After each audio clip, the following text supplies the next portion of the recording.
ایره کی میخره دیگه؟ ایره اشتکا میخره دیگه. وضو خواد کتش. ها دیگه. در کجا زیاد فروخته میشه ببرم؟ میخری بچگک؟ تو میخری؟ حالا هیچ کس نمیخره ایره. برو مرا تیر. خوب هستی کاکا؟ شکر، شما چطورید؟ خوب هستی؟ منده نباشید. خیر باشه. هفته است چند دانه است؟ هفته است. کلشان یک 23 تا است. چند 23 تا؟ خب ایره کی میخره دیگه؟ ایره اشتکا میخره دیگه. وضو خواد کتش. ها دیگه. چه خبر تو ثواب میشه؟ یعنی کل ثوابا رو تو میگیری با خدا؟ ما دیگه. به خاطر که هم به مردم افتاوا میدی که وضو کنن. هم پیسه ایش میگیرم هم افتاوا. هم میگن چی سم ضرب مثلا؟ هم ثواب هستم خورما. خورما خیر ببینی دانه چند است باز؟ دانه 20 روپیه. وای؟ این دانه 10 روپیه.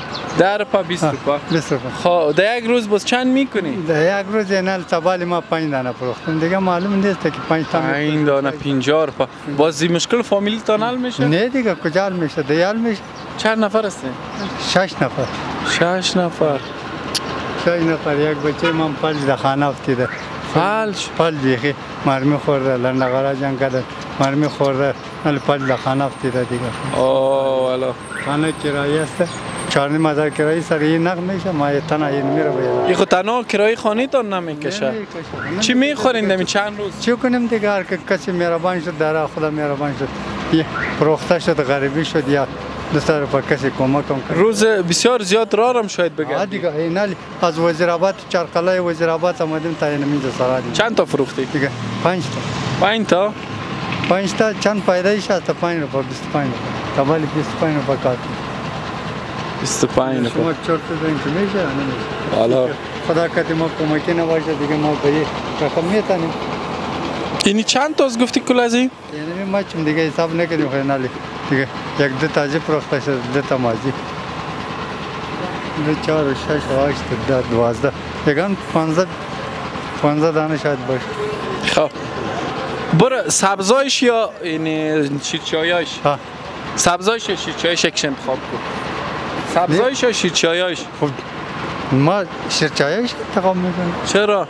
چه کنیم؟ خب تو بگی نالی ره مایکه شیرچایش ببینیم چند تاست. خب 2 4 6 7 8 10 نه 10 حساب ما ببینی ریاضیم زیاد ضعیف است.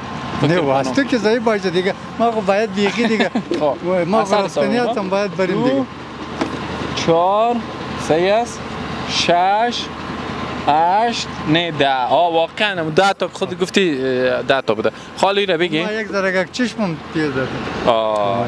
اینا رو باش خب خیر است که ری سفید هستم دیگه. من خب پیشتر گفتم که حساب ریاضی شما خیلی خوب است. باشین خب 1 2 3 4 5 6 7 8 9 10 اینی 10 تا اونو 10 دانه. با مراد مستر دانه نشان زنده باشه هر کمکی کردیم به ما خداوند به شما میخواد کمک کنه هر کسی که کده او خدا ثوابش هم برسه شما هم زحمت هایتان که تا اینجا کشیدین شما رو برو شدین خدا به ما کمک کردین خداوند برای شما همیشه کمک همیشه سرفراز و سربلند باشه به مراد و مقصد دلتان شما هم برسین کسی که خیر زنده باشین. حالا چه من خوبه افتاوا نه من خو افتاوا نه در خدمت تشکر کلش همیتی کلش در کجا زیاد فروخته میشه ببرم یه دیگه حالا جایش مشخص معلوم نیست ما نه سر را یک گوشت برابر شو میشه فروخته یک چه برابر شو کاش که ما عمده فروشی کارخانه میدادیم که عمده جایش میخری بچگک تو میخری حالا هیچ کس نمیخره ایره برو مرا تیر تجزى عن الإحسان بالإحسان كن محسنا فيما بقى فلربما تجزى عن الإحسان بالإحسان كن محسنا فيما بقى